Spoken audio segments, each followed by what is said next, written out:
तो तुम्हारी सरकार है विधायक जी, निकलवाओ ना इनको, है तुम्हारे अंदर हिम्मत? तो तुम्हारी सरकार है विधायक जी, निकलवाओ ना इनको, है तुम्हारे अंदर हिम्मत? दादाजी अगर तुम्हें इनसे परहेज है तो तुम्हारी सरकार है विधायक जी, निकलवाओ ना इनको, है तुम्हारे अंदर हिम्मत? निकलवाओ, हिंदुस्तान के बाहर निकलवाओ वोटर लिस्ट में से नाम। क्यों राशन दे रहे हो इनको? क्यों इनका स्थायी बना रहे हो? क्यों जाति बना रहे हो? और पब्लिक को जो है बेवकूफ समझाया आपने। अब होड़ ये चल रही है कि कौन ज्यादा मुसलमान का विरोधी है। जो मुसलमान का विरोधी है उसको टिकट मिलेगा 2027 का, और ये दिखाना होगा कि देखो मैं हिंदुओं का हितैषी हूँ और मुसलमानों के सबसे ज्यादा खिलाफ रहता हूँ। दिखाते हैं कि बीजेपी हिंदुओं की पार्टी है। अरे बीजेपी हिंदुओं की पार्टी है तो सिलेंडर आज क्यों नहीं मिल रहे हिंदुओं को? बीजेपी हिंदुओं की पार्टी है तो पेंशन के लिए बार बार 70-70 साल की 80-80 साल के बुजुर्ग महिलाएं वहाँ क्यों जा रही हैं? आप घर पे दो। देखो प्रशासन की मंशा जो है मुस्लिम के प्रति अच्छी नहीं है। जिस तरीके से कार्रवाई केवल एक कम्युनिटी, मैं आपको बताता हूँ और आपके चैनल के माध्यम से कई बार बता भी दिया है कि जो 10 से 12% आबादी है केवल उसी को परेशान और उसको टारगेट किया जा रहा है 2027 का चुनाव का लाभ लेने के लिए। मैं ये सीधा सीधा कह रहा हूँ, केवल चुनाव का लाभ लेने के लिए और अपने राजनीति आकाओं को दिखाने के लिए कि यहाँ रुद्रपुर के अंदर जो कार्रवाई हो रही है हम मुसलमान को जो है कम प्रताड़ित नहीं कर रहे हैं। अब होड़ ये चल रही है कि कौन ज़्यादा मुसलमान का विरोधी है।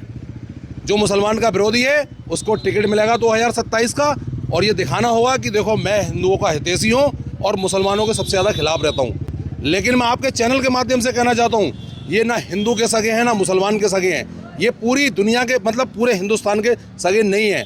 ये किसी को नहीं बख्श रहे हैं। आज जो काशीपुर बाईपास है वो 75 मीटर लिया गया, और जब वहाँ के लोग मिले तो उन्होंने जो है 60 फीट कर दिया। आखिर ऐसा क्यों? रुद्रपुर के अंदर जो है मुसलमान कम्युनिटी भी रहती है। एक तरफ आप संविधान की कसम लेते हो, संविधान की कसम खाने के बाद में आप कहते हो किसी के साथ भेदभाव नहीं करूँगा, और दूसरी तरफ एक कम्युनिटी को दबा रहे हो लगातार। कभी विधायक साहब आ जाते हैं, कल लंबी लंबी बातें कर रहे थे वो कि यहाँ पे गोल टोपी वाले घूम गए और ये घूम गए वो घूम गए। ज़्यादा ही अगर तुम्हें इनसे परहेज है तो तुम्हारी सरकार है विधायक जी, निकलवाओ ना इनको, है तुम्हारे अंदर हिम्मत?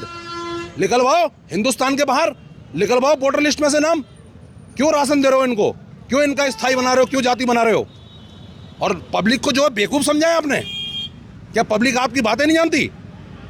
जबरदस्ती मुसलमान को जो है ये टारगेट कर रहे हैं, और केवल जितने जनप्रतिनिधि हैं वो मुसलमान को गलत कहते हैं, वहाँ मुख्यमंत्री जी जो है उनकी पीठ थपथपाते हैं। अरे क्या आपको शर्म आनी चाहिए यार। इस देश के दायरे में हम, इस देश में हमारे बुजुर्गों का भी जो है पूरा सहयोग है। क्या हम इस देश के नहीं हैं? हमें क्या समझाया आखिर उन्होंने? हमारे बुजुर्गों ने क्या यहाँ पर कुर्बानी नहीं दी है? अगर नहीं दी है तो इंडिया गेट पर नाम क्यों लिखे हैं आखिर? क्या ये भारतीय जनता पार्टी के लोगों ने तो लोगों के तो नहीं है उसमें नाम? मुस्लिम समाज के लोगों के हैं, जाके गिन लें नाम, गिन नहीं पाएंगे। लेकिन केवल और केवल नफरत, दिलों में नफरत भरा रहे हैं, हिंदू मुस्लिम के बीच खाई बढ़ा रहे हैं। तो ये दिखाना चाहते हैं। अभी इनको दुकानों को नोटिस दिए, अभी चंद दिनों में जो है ये मस्जिद के भी नोटिस दे देंगे। तो मैं ये कहना चाहता हूँ आपके चैनल के माध्यम से, अगर नेताजी आपको अगर फुर्सत मिल गई हो तो इन गरीबों को माफ़ कर दो और शर्म कर लो, ऊपर वाले से डर लो। ऊपर वाले की लाठी में जवाब नहीं होता है। जब लाठी पड़ेगी तो अच्छे अच्छे नेता जो हैं अपनी औकात पा जाएंगे। ये आपके चैनल के माध्यम से मैं कहना चाहता हूँ। हो गए सिराज, हो गए इरफान पठान, हो गए, मैं इनसे कहना चाहता हूँ, जब ये छक्का चौका जब ये मारते हैं और ये टीम इंडिया को जिताने का काम करते हैं, तब तो विधायक जी ताली बजाते हो ऐसे करके, जीत गया इंडिया, जीत गया इंडिया। अरे तो उस इंडिया ने जिसको जिताया है तो कम से कम वो भी तो, उसको भी तो इंडिया में रहने का हक है नहीं है? ये खाली विधायक जी रहेंगे? या विधायक जी के जो कह रहे हैं ये मेरे सनातनियों में इन्होंने घुमा दिया, खाली वो रहेंगे? ये हिंदुस्तान किसी के बाप का नहीं है, सबका है, हिंदू हो या मुसलमान हो, सबका। और मेरे लिए कोई धर्म नहीं, कोई जाति नहीं, हिंदू मुस्लिम सिख ईसाई आपस में सारे भाई भाई। मत बांटो इस देश को, मत बांटो। इतना बांटोगे, तुम कहते हो जितना बटोगे उतना कटोगे। आखिर कौन बट रहा है, कौन कट रहा है? कट तो हमारे गरीब लोग रहे ना, हमारे गरीब लोग कट रहे हैं, चाहे वो हिंदू हो या मुसलमान हो। कभी आप उनको लड़ाई करा देते हो, दंगे में आप उनको जेल करा देते हो, फिर जो है वो छूट के आते हैं, उनका स्वागत कर देते हो।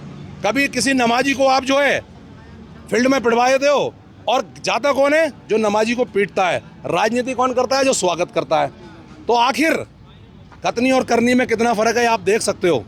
तो मैं उन लोगों से, अपने हिंदू भाइयों से कहूँगा कि इनकी राजनीति में ना हो। ये हमें सबको बेवकूफ़ बना रहे हैं, हमें और आपको। रहना सबको ही है, हिंदुस्तान के अंदर रहना है सबको, चाहे मुस्लिम हो, चाहे हिंदू हो, चाहे सिख हो, चाहे ईसाई हो। लेकिन ये अपनी राजनीति करने के लिए दिखाते हैं कि बीजेपी हिंदुओं की पार्टी है। अरे बीजेपी हिंदुओं की पार्टी है तो सिलेंडर आज क्यों नहीं मिल रहे हिंदुओं को? बीजेपी हिंदुओं की पार्टी है तो पेंशन के लिए बार बार 70-70 साल की, 80-80 साल के बुजुर्ग महिलाएं वहाँ क्यों जा रही हैं? आप घर पे दो, जैसी पेंशन की उनकी उम्र आयु पूरी हो, आपके अंदर अगर हिम्मत है तो आप उनको घर पे पेंशन बैठ के दो। जाके वहाँ पे भ्रष्टाचार होता है, 4-4, 5-5 हज़ार रुपये तहसीलदार पटवारी लेते हैं, वो खत्म करो ना भ्रष्टाचार, तब दिखाओगे आप अपना सच्चा वाला हिंदुत्व।